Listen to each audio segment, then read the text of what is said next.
Andhra, Telangana and NRI Christian matches కోసం Rebecca matrimony మీ perfect match కోసం ఇప్పుడే కాల్ చేయండి. నమస్తే, welcome to V media. This is Swamy కొల్ల.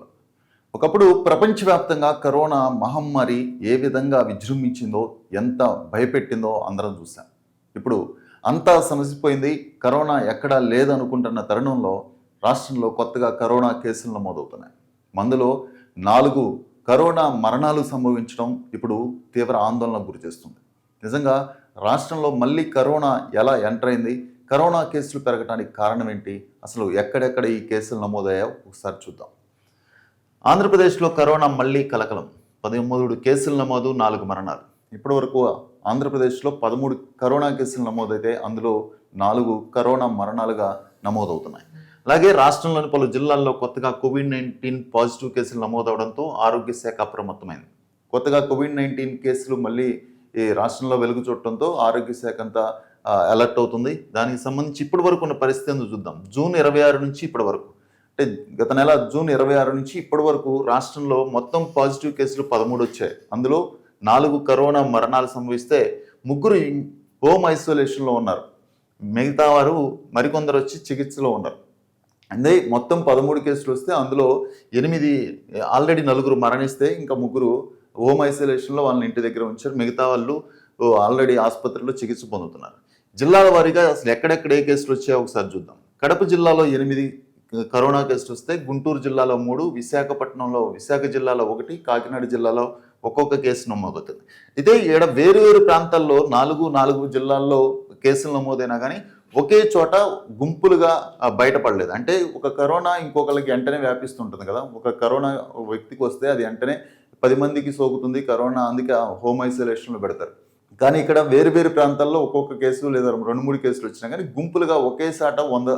ఇప్పుడు కరోనా ఒక చోట విశాఖ జిల్లా అనుకుందాం, విశాఖ జిల్లాలో ఒక కేసే ఉంది. అంటే ఈ కరోనా వైరస్ వ్యాప్తి చెంది అక్కడ ఒకే చోట ఒక 100 కేసులు అయితే నమోదవ్వాలి. అలాగే కాకినాడలో కూడా ఒక కేసే వచ్చింది. అది దానివల్ల మిగతా వాళ్ళకి ఎవరికి సోకలేదు. సో ఇలా వేరు ప్రాంతాల్లో కేసులు వచ్చినాయి కానీ ఒకే చోట మాత్రం ఎక్కువ కేసులు నమోదు అవట్లేదు. అలాగే మరణాల్లో చూసుకుంటే ఇప్పటికీ 4 మరణించినట్లుగా ఆరోగ్య శాఖ చెప్తుంది.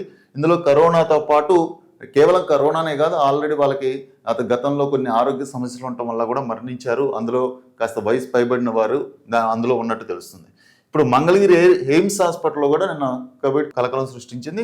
నిన్న కరోనా లక్షణాలతో వచ్చిన ఒక వ్యక్తికి వైద్యులు చికిత్స అందించి హోమ్ ఐసోలేషన్ పంపించారు. ఎయిమ్స్లో ప్రత్యేక ఫీవర్ వార్డుని ఏర్పాటు చేశారు. జ్వరం కేసుల దృష్ట్యా జీజీహెచ్ వైద్యులు కూడా అప్రమత్తమయ్యారు.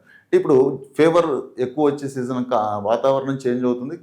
దీంతో పాటు జ్వరాలు కూడా ఎక్కువ వస్తాయి. ఇప్పుడు జ్వరాలతో పాటు అందులో కరోనా కేసు ఏదో కూడా గుర్తించలేని పరిస్థితి. ఇప్పుడు హాస్పిటల్కి వెళ్తే నిన్న మంగళగిరి ఎయిమ్స్ హాస్పిటల్లో కూడా జ్వరం బాధితుడు ఒక అతను జ్వరం అని వచ్చి హాస్పిటల్కి వస్తే అతని లక్షణాలు చూస్తే కరోనాగా గుర్తించారు. ప్రస్తుతం అతని కరోనా లక్షణాలు బయటపడటంతో హోమ్ ఐసోలేషన్లో అక్కడే ఉంచారు. అలాగే జీజీహెచ్లో కూడా ఏర్పాట్లు, అలాగే ఆసుపత్రి వర్గాలు కూడా ఇప్పటికి కరోనా టెస్టులు కిట్లు ఉంటాయి కదా, అవన్నీ రెడీ చేస్తున్నారు. ఇది ఇంకా విజృంభించవచ్చేమో. ఒకవేళ విజృంభించినా లేకపోయినా దానికి తగ్గ ముందస్తు ఏర్పాట్లు చేస్తున్నారు. 250 RT-PCR కిట్లు, అలాగే అనుమానితులు ఎవరైనా ఉంటే వాళ్ళకి కోవిడ్ టెస్టులు చేస్తుంది. ఇలాగే ఇప్పుడు ఉన్న దానిలో ఈ కరోనా వైరస్ అసలు దేనికి సంబంధించింది, దీని గురించి నిర్ధారించుకునేందుకు 5 శాంపిల్స్ని పూణే ల్యాబ్కు పంపించారంట. అసలు ఇది దాని జన్యు సంక్రమణ ఎలా వచ్చింది, ఎందుకు వస్తుందని చూడటం కోసం. అలాగే ఆరోగ్య శాఖ కూడా కొన్ని కీలక ఆదేశాలు ఇచ్చింది.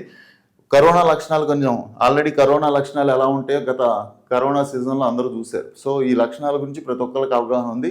అలాంటి అనుమానంగా ఏదైనా అనిపిస్తే, కరోనా లక్షణాలు కనుక కనిపిస్తే వెంటనే పరీక్షలు చేయించుకోవాలి. అలాగే అన్ని ఆసుపత్రుల్లో అవసరమైన మందులు, కరోనా టెస్టింగ్ కిట్లు, అలాగే ఆక్సిజన్ సిలిండర్స్ కూడా రెడీ చేసుకోవాలి. అలాగే జిల్లాలో కూడా ఉన్న వైద్యాధికారులని కేవలం ఒక పెద్ద హాస్పిటల్సే కాదు, చిన్న జిల్లా వైద్య హాస్పిటల్స్లో కూడా డాక్టర్స్ని అలర్ట్ చేయండి, దీని మీద కొంత అబ్జర్వేషన్ పెట్టండి అని చెప్పారు. అలాగే పరిస్థితిని నిశ్చితంగా గమనించాలి. నిజంగా ఎవరైనా కరోనా లక్షణాలతో ఎవరైనా వస్తున్నారా, వస్తే ఆ కేసులు ఎక్కడ ఉన్నాయి, వాటికి సంబంధించిన టెస్ట్ కిట్లన్నీ రెడీ చేసుకోండి. అలాగే ఏదైనా సివియర్ పొజిషన్కి ఏదైనా వస్తే ఆక్సిజన్ సిలిండర్స్, వెంటిలేటర్స్ ఏమైనా అవసరమైతే కూడా రెడీగా ఉంచండి అంటూ రాష్ట్ర వ్యాప్తంగా ఆరోగ్య శాఖ అప్రమత్తమవుతుంది. నిజంగా కరోనా పోయింది, ఆ మహమ్మారి మళ్ళీ ఎలా వచ్చింది, ఎందుకు వచ్చింది అంటే గతంలో విదేశీ ప్రయాణాల ద్వారా కరోనా మన దేశంలోకి ఎంటర్ అయిందని చెప్పి అప్పుడు ఫ్లైట్లన్నీ ఆపు చేయడం చూసాం. ఎక్కడికక్కడ ప్రజల్ని హోమ్ ఐసోలేషన్లో దిగ్బంధం చేసాం. అంటే బయట తిరగకుండా ఒకరి నుంచి ఒకరికి కరోనా వ్యాప్తి చెందుతుంది. అది ఎవరికి వ్యాప్తి చెందకుండా ఎక్కడికక్కడ కరోనా పేషెంట్స్ ఎవరైనా ఆ లక్షణాలు కనిపిస్తే వెంటనే హోమ్ ఐసోలేషన్లో ఇంట్లోనే వారికి వాళ్ళు దిగ్బంధించుకునే పరిస్థితి వచ్చింది. కరోనా తర్వాత లాక్డౌన్ ఏర్పాటు చేయడం, ఈ వైరస్ వ్యాప్తిని అరికట్టడం కోసం కూడా దేశం మొత్తం లాక్డౌన్ ఏర్పాటు చేశారు. అప్పుడు ఆ లాక్డౌన్ సిచ్యువేషన్స్ అందరూ చూసాం. ఆ లాక్డౌన్ వల్ల ఒక ప్రాంతం నుంచి ఇంకో ప్రాంతానికి వెళ్లాల్సిన వాళ్ళు ఎంత బాధపడ్డారు. కొంతమంది కాలినడకన వెళ్ళారు. అలాగే కొంతమంది సరిగా తినడానికి ఉపాధి లేక చాలామంది ఇబ్బంది పడ్డారు. చాలా కేసుల్లో మరణాలు సంభవించడంతో ప్రజలంతా ఒకసారిగా భయపడ్డారు. ఈ కరోనా ఎక్కడదరా బాబు, మనల్ని ఈ విధంగా వెంటాడుతుందంటూ భయపడ్డారు. అలాగే కరోనా కేసులు తగ్గుతున్నాయి, ఫస్ట్ లాక్డౌన్ తీసేశారు. కాస్త పరిస్థితి కుదుటపడింది అనుకునే టైంలో మళ్ళీ కరోనా విజృంభించడం, సెకండ్ లాక్డౌన్ కూడా ఏర్పాటు చేసి వైరస్ వ్యాప్తిని అరికట్టేందుకు దేశం మొత్తం ప్రజలు సహకరించారు. అలాగే ప్రభుత్వాలు కూడా దానికి తగ్గ ఏర్పాట్లు చేశాయి. అసలు కరోనా ఇక మళ్ళీ రాదు, దాని మీద ఎవరికి అసలు కరోనా గురించి ఊహించుకోవడం కూడా లేదు. కానీ ఇప్పుడు కరోనా మళ్ళీ రాష్ట్రంలోకి వస్తుందంటే కొంత భయంకరంగా ఉంది. ఇది వ్యాప్తి ఎక్కువ చేస్తే అంటే కరోనా కూడా ఒక సామాన్య జ్వరం లాంటిదే అని చెప్పి చాలా వరకు దీని గురించి అవేర్నెస్ క్రియేట్ చేశారు. భయపడాల్సినంత అవసరం లేదని. కానీ కరోనా తర్వాత కోవిడ్ టీకాలు తీసుకున్నారు. ఆ టీకాల తర్వాత మరణాలు పెరుగుతున్నాయి.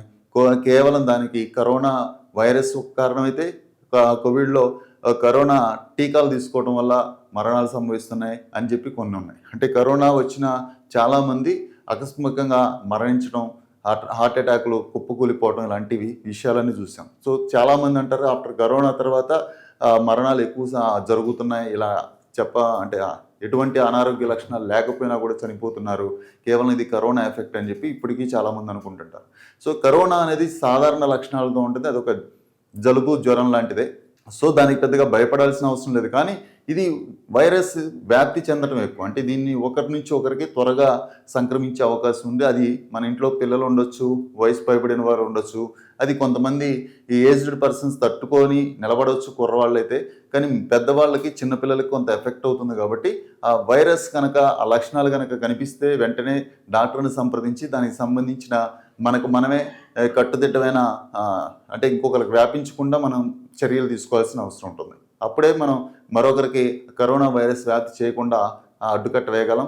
దీనికి ఇప్పుడు సాధారణంగా 1-2 కేసులతో మొదలైన కరోనా రాష్ట్రంలో ఇప్పుడు 13 కేసుల వరకు వచ్చింది. ఇందులో 4 మరణించారంటే కొంత ఆందోళన కలిగించే అంశమే. సో చూడాలి, కరోనా కేసుల మీద ప్రభుత్వం కూడా అప్రమత్తమైంది. ఇవి విజృంభించకుండా ఎక్కడికక్కడ చర్యలు తీసుకోవాలి.